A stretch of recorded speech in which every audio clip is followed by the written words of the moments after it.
The message wasn't meant for me. Her phone lit up across the table, face down, a muffled vibration against the wood. A single word pushed through the preview window. Tonight.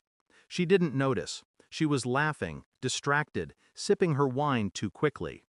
I studied her mouth as if I could see the lie forming before she spoke it. Nothing in me moved. Not my eyes, not my hands.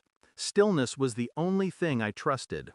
I let her finish her story, something trivial about work, her voice carrying just enough false brightness to scrape against my skin. The vibration came again. A second message. I can't wait.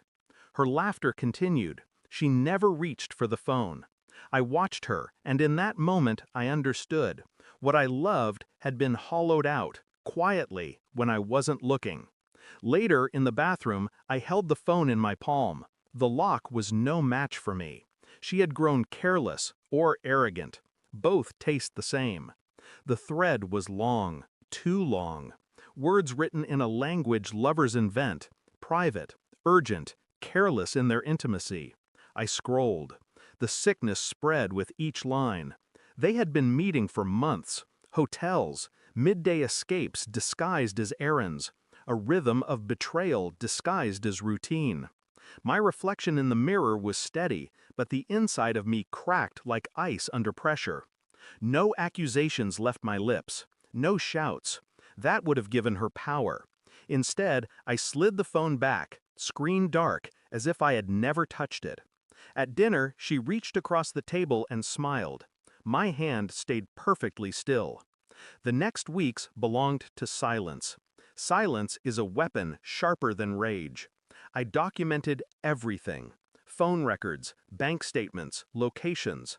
I let her continue, unaware, while I traced every step of her deception.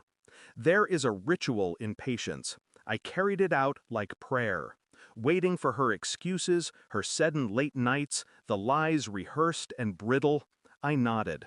I kissed her cheek when she returned, her skin smelling faintly of someone else's cologne. Inside, I recorded it all. Every inconsistency, every detail. When she left for yoga, I followed. My car idled blocks away, headlights off, while she slipped into another man's apartment. His silhouette filled the doorway, confident, practiced. I stayed there, breathing evenly, memorizing the time. She never knew. The DNA test came back on a Tuesday, a simple envelope, clinical, unfeeling. I opened it at the kitchen counter, the same counter where she once leaned against me and promised forever. The words were clear. The child wasn't mine. I sat in silence, my pulse low, my breathing measured. Shock didn't come, only confirmation. That night, I laid the envelope on the table. She came home late, hair tousled, voice rushed. "What's this?" she asked. Her hands shook before she even opened it. I didn't move. Her eyes scanned the page. Her face drained. The silence stretched. She reached for words, excuses, something to soften the blow. None came. I simply asked, "Whose is he?" The question was enough. I didn't shout. I didn't strike. My calm terrified her more than violence ever could. I stood, took my coat, and slid a folder across the table. Inside were photographs, phone records, proof layered upon proof. A map of her lies. "You'll give me nothing," I said. "Not a fight, not an explanation. You'll give me silence. Because that's what you gave me for months." She broke then. Tears, pleas, desperate hands reaching across the table. I stepped back. "Keep the house," I told her.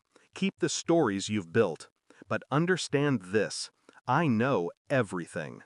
The door closed behind me with the precision of a final judgment.